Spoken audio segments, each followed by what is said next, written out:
तृणमूल कांग्रेस के राष्ट्रीय महासचिव और डायमंड हार्बर के सांसद अभिषेक बनर्जी से ईडी ने प्राथमिक शिक्षक भर्ती घोटाले से जुड़े मामले में करीब 11 घंटे तक पूछताछ की।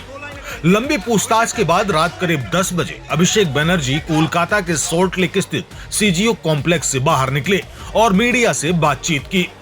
ईडी की पूछताछ के बाद अभिषेक ने साफ कहा कि वह जांच एजेंसियों के साथ लगातार सहयोग करते रहे हैं और आगे भी करते रहेंगे। उन्होंने कहा कि अगर भविष्य में उन्हें दोबारा बुलाया जाता है और कोई पूर्व निर्धारित कार्यक्रम नहीं होगा तो वह फिर से जांच में शामिल होने पहुंचेंगे। सूत्रों के मुताबिक अभिषेक बनर्जी सुबह करीब 10:45 पर ईडी कार्यालय पहुंचे थे। इसके बाद दिन भर उनसे शिक्षक भर्ती घोटाले और उससे जुड़े विभिन्न पहलुओं पर सवाल जवाब किए गए।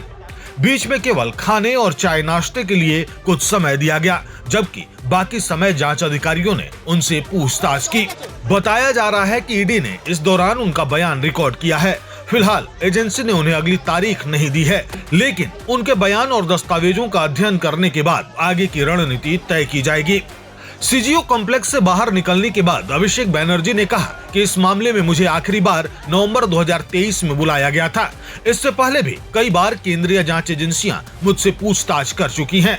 अब तक 10 से 12 बार मैं केंद्रीय एजेंसियों के सामने पेश हो चुका हूं और अपनी क्षमता के अनुसार हर बार जांच में सहयोग किया है। उन्होंने यह भी कहा कि यदि आगे भी जांच एजेंसी उन्हें बुलाती है तो वह कानून का सम्मान करते हुए सहयोग करेंगे। पूछताछ के बाद अभिषेक बनर्जी ने भाजपा पर भी हमला बोला। उन्होंने कहा कि वह राजनीतिक दबाव के सवाल पर ज्यादा टिप्पणी नहीं करना चाहते, लेकिन पिछले कुछ समय से विपक्ष को कमजोर करने और राजनीतिक दलों में टूट पैदा करने की कोशिशें लगातार की जा रही हैं। अभिषेक ने आरोप लगाया कि विरोधी दलों को खत्म करने और निर्विरोध राजनीतिक माहौल बनाने की कोशिश की जा रही है। हालांकि उन्होंने किसी का नाम लिए बिना कहा कि जनता सब कुछ देख रही है। आज প্রায় সকাল 11টার আগে এসেছি, এখন রাত 10টা বাজে। 11 ঘন্টা তারা আমাকে জিজ্ঞাসাবাদ করেছেন এবং বিগত দিনে অতীতেও আমাকে যখন জিজ্ঞাসাবাদ করা হয়েছিল, এই কেসে আমাকে শেষ ডাকা হয়েছিল 2023 সালের নভেম্বরে। আমি তখনও এসেছিলাম, তার আগে সেপ্টেম্বরে ডাকা হয়েছিল, আমি তখনও এসেছিলাম। আমাকে দিল্লিতে দুবার ডাকা হয়েছে, আমি গেছি, আমি সিবিআই এর অফিসে গেছি। সব মিলিয়ে প্রায় আমি 10-12 বার কেন্দ্রীয় তদন্তকারী সংস্থাদের সামনে উপস্থিত হয়েছি। আমার সামর্থ্য অনুযায়ী যতটুকু সাহায্য সহযোগিতা করা, যেগুলো তাদের জ্ঞাতার্থে আনার প্রয়োজন, যে প্রশ্নগুলো আমাকে করেছে আমি তা এবং তারা তাদের কাজ করছেন। রাজনৈতিক প্রেসার আছে না আছে আমি সেটা যাব না, তার কারণ বিজেপি নিয়ে যত কম বলা যায় তত ভালো।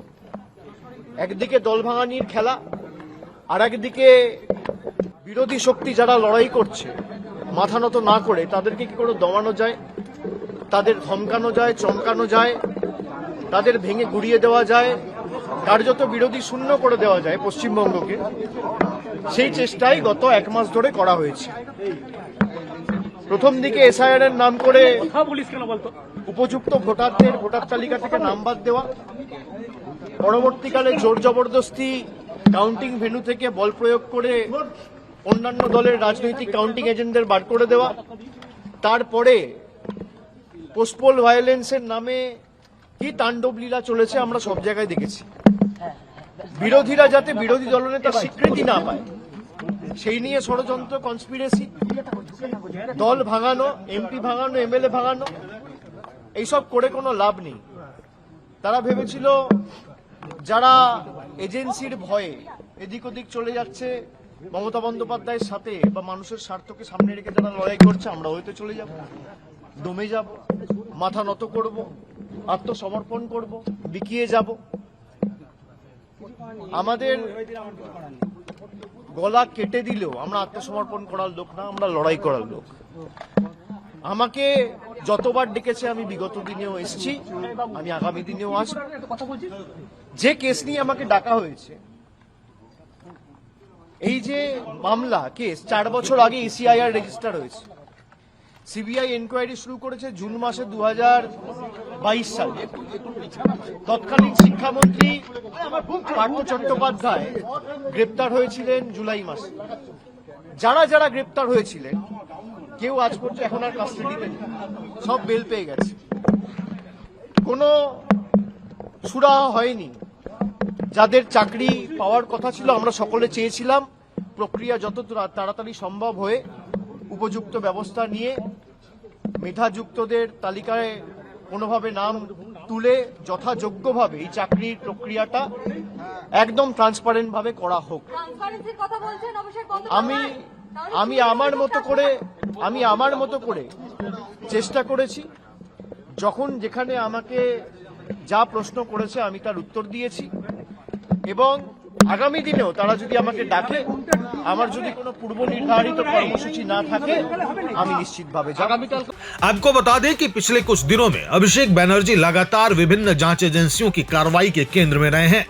एक और सीआईडी उनसे हस्ताक्षर जालसाजी मामले में पूछताछ कर चुकी है, वहीं दूसरी ओर शिक्षक भर्ती घोटाले को लेकर ईडी भी लगातार सक्रिय है। ऐसे में 11 घंटे तक चली यह पूछताछ राजनीति और कानूनी दोनों ही दृष्टि से महत्वपूर्ण मानी जा रही है। अब सबके नजर इस बात पर टिकी है कि ईडी उनके बयान की जांच के बाद आगे क्या कदम उठाती है।